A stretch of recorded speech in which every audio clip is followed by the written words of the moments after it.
Greetings again. And my second talk, I will probably directly dive down into CRT treatment and the delivery of those. Again, these are my disclosures, but they have no bearing on this. The basic agenda is going to be just reviewing the KDIGO guidelines and recommendations, the prescribed dose versus delivered dose concept, the AKI 17 recommendation or suggestions for dynamic dosing in CKRT, and the CKRT modality, where we will go through a bit of pre-dilution, post-dilution replacement fluid and dialysate and how we deliver. So let's begin by just reviewing the mass balance during CKRT. The losses that occur are that of solutes, of organic acids, of amino acids, of antibiotics, of fluid and some cytokines. And on the other hand, there would be probably gains of bicarbonate. And these losses and gains are proportional to the effluent generated. And dialysis has the other unique ability to dissociate solute and fluid balance goals. Now, in traditional terms, CKRT dose is referred in terms of the clearance of solutes, though AKI has suggested that the dose considerations of CKRT should be multidimensional, which we will review in a bit.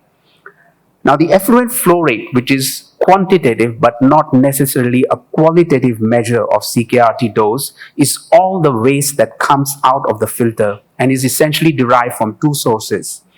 What filters across the membrane, which is the ultrafiltrate or the convective component of the CKRT dose, and what flows in the filter in the spaces surrounding these fibers, which is the dialysate or the diffusive component of the CKRT dose. Now, if we can measure the concentration of these solutes in the effluent, and if we know the effluent volume, the clearance can be calculated based on the very familiar clearance formula that we as nephrologists use. And depending on the modality and whether we are adding pre-filter replacement fluid, certain adjustments would need to be made to figure this out. Now, the effluent dose is generally expressed as the effluent generated per kilogram body weight per hour. Now, there's no consensus regarding the definition of a standard or a high-dose CKRT. However, based on various studies and expert opinions, the effluent that it is how much and how the effluent is generated is used to define the CKRT dose. In practice, the standard CKRT dose is defined as an effluent flow rate of 20 to 25 mils per kilogram per hour that has to be delivered. Now, the standard dose of CKRT is based on the KDIGO AKI guidelines, and in the next few slides, I will discuss the rationale for these recommendations. So various studies have evaluated the effect of CKRT dose and on the outcomes, and a study from Professor Ronco in about 2000 identified that those patients with sepsis AKI, which would constitute about 85% of the population, had better outcomes if they received an effluent dose of 35 mils per kilogram per hour as compared to 20 mils per kilogram per hour. So this study then triggered various or two large randomized trials that tried to address this question. The ATN study, which was a US-based study, was a multi-center randomized control trial of 1,124 patients who were randomized to receive less intensive dialysis, which was a SLED or an intermittent dialysis 3 times a week with a defined KT/V, with additional sessions allowed for fluid balance and acid-base control, and a CKRT dose of 20 mils per kilogram per hour, or 25 mils per kilogram per hour, compared with high-intensity therapy group where they received 6 times a week dialysis and an effluent dose of 35 mils per kilogram per hour. And the authors did not find any difference in the outcomes at 60 days. The renal study, which was based in Australia and New Zealand, stratified or randomized 1,508 patients to receive 25 mils per kilogram per hour versus 40 mils per kilogram per hour. And again, in this study, there was no difference in the 90-day survival seen in these patients. Now, it was also believed that the removal of cytokines, which have molecular weights in the range of about 25 kilodaltons, could be meaningfully enhanced by delivering high convective dose.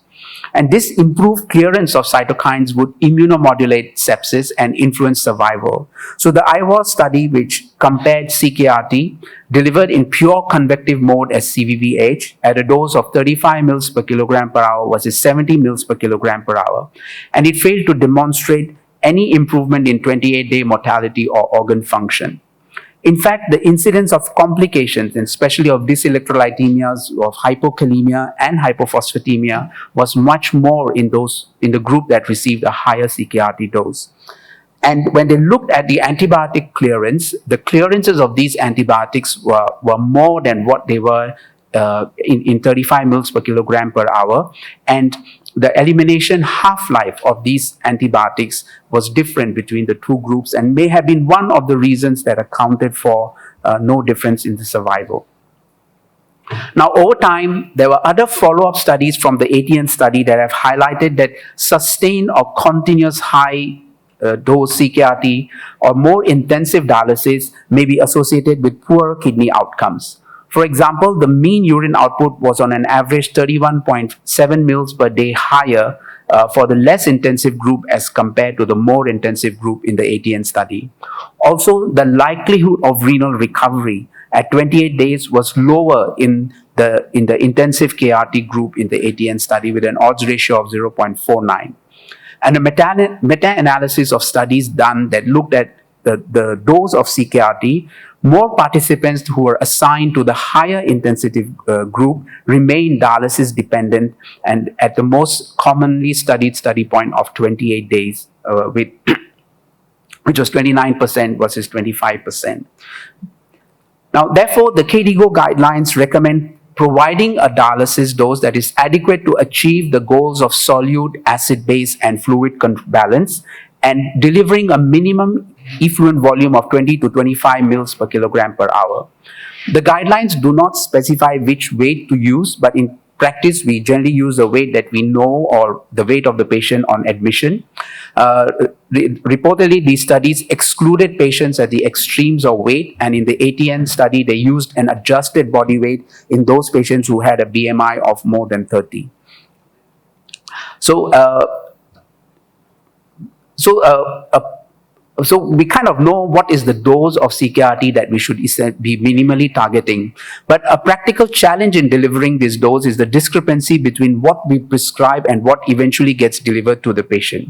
So this was a study from Dr. Tolwani's unit where she was able to demonstrate that about 20 to 25% patients, whether they were using standard dose or high dose CKRT, did not receive their prescribed dose in more than 80% of the time. And this was, again, another study coming from the ATN study by these authors that looked at the prescribed dose, which was what the physicians prescribed, the estimated dose, which they just based on the effluent volume that was generated during the study, and the assumption that they made is the urea concentration in the effluent and in the blood was 1, and it remained so throughout the course of therapy, which we know, again, is not what happens in real life. And the third part is they actually measured the delivered dose by measuring the level of urea and the effluent to the blood. And what they were able to demonstrate that in the high dose group, the measured total effluent volume dose differed significantly from the delivered dose by about 7% for urea and about 14% for creatinine. And they found that the difference was about 7 to 14%.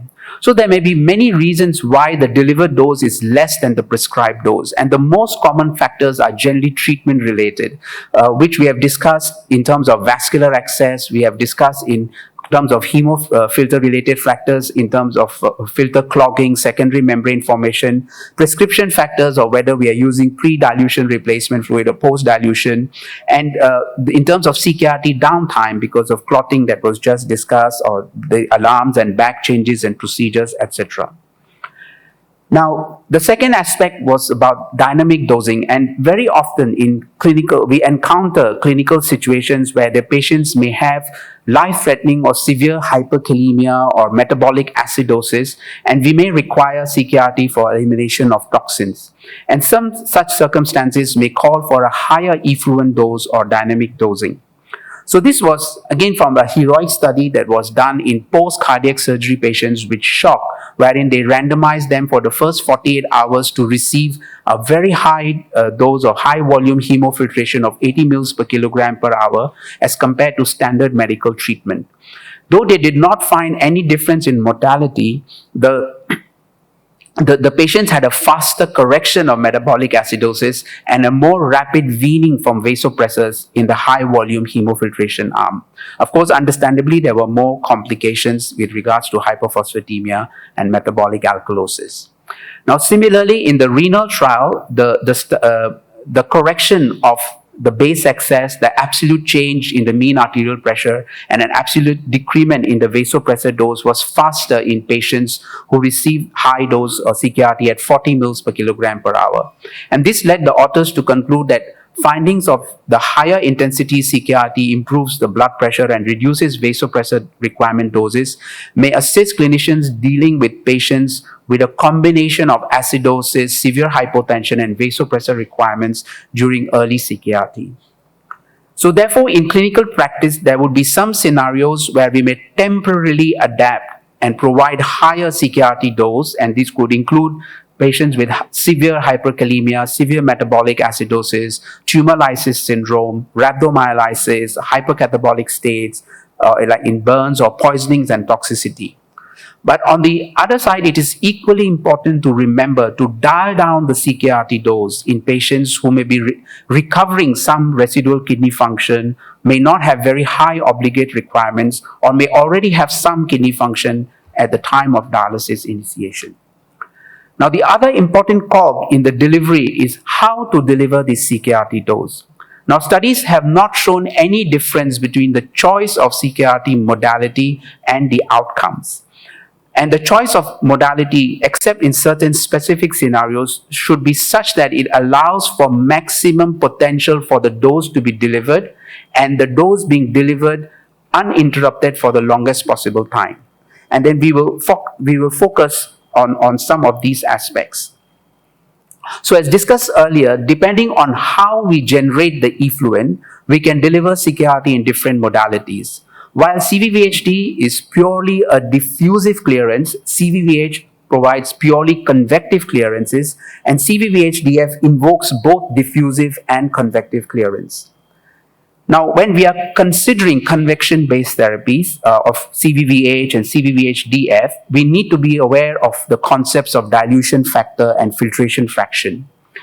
Now, the dilution factor relates to the effect of pre-filter replacement fluid on diluting the concentration of solutes before they enter the filter. And it can be calculated as per the formula that is shown here. Now, for any given blood flow rate, the greater the replacement fluid delivered pre-filter, the greater will be the dilution and therefore will affect or limit the amount of clearance obtained. Filtration fraction, on the other hand, defines the volume of plasma water that is filtered across the membrane as blood perfuses through the filter. And again, for any given blood flow, and hence the plasma flow rate, the greater the post-filter replacement fluid administered, the greater will be the plasma water and hence that will require to be filtered across, and therefore greater will be the filtration fraction. So while the pre-filter choice of fluid compromises dose delivered, the post-filter replacement fluid may compromise filter life. There are subtle changes in the mass balance achieved, but these may not be very clinically significant. So let us now consider a scenario of this patient who has a hematocrit of about 30%, has a blood urea concentration of 36 millimoles per liter, and is receiving CKRT at an effluent dose of 2 liters per hour. Now, assuming that we are able to measure the marker molecule like urea and hematocrit at the various points that I have shown here from 1 to 5, we can anticipate the effect of CKRT modality on the dose delivered. Now, in the first scenario, we are, say, opting to do CVVH in the post-filter replacement fluid mode. And given the fact that his hematocrit is 30% with a blood flow of 150, the effective plasma flow is about 105 mils per minute or 6.3 liters an hour. And therefore, as the blood perfuses through itself, as 2 liters of this plasma water is filtered through the fibers, the hematocrit at the end of the filter is going to be about 38.5%. And the filtration fraction, which was the amount of ultrafiltrate obtained divided by the plasma flow, which is 6.3, is going to be about 31.7%. Now, this is a visual aid to the concept of filtration fraction and greater risk of membrane fouling and filter clotting when filtration fractions are in the excess of 20 to 25%. In fact, studies have shown that when compared to CVVH, CVVHD, and CVVHDF, compared to CVVH or a pure convective modality, CVVHD and CVVHDF have a longer filter longevity, even with heparin anticoagulation. Now, what if we decided that we are going to change this replacement fluid from post-filter to pre-filter? Now, the urea concentration being 36 millimoles per liter and a plasma flow being 6.3 liters, the urea content that approaches the filter is going to be 226 odd millimoles per hour. Now, if we were to give 2 liters of replacement fluid, this whole 226 millimoles of urea would now be diluted into 8.3 liters of fluid, and the effective concentration of urea that would drop down to 27 millimoles, and that is what would be presented to the filter for clearance instead of the 36 millimoles. And the dilution factor, which would calculate it, would be about 0.76, which means we have lost about 24% of the dose by virtue of the dilution as compared to the post-filter. However, the filtration fraction, if we do believe in calculating it for pre-filter, would have come down.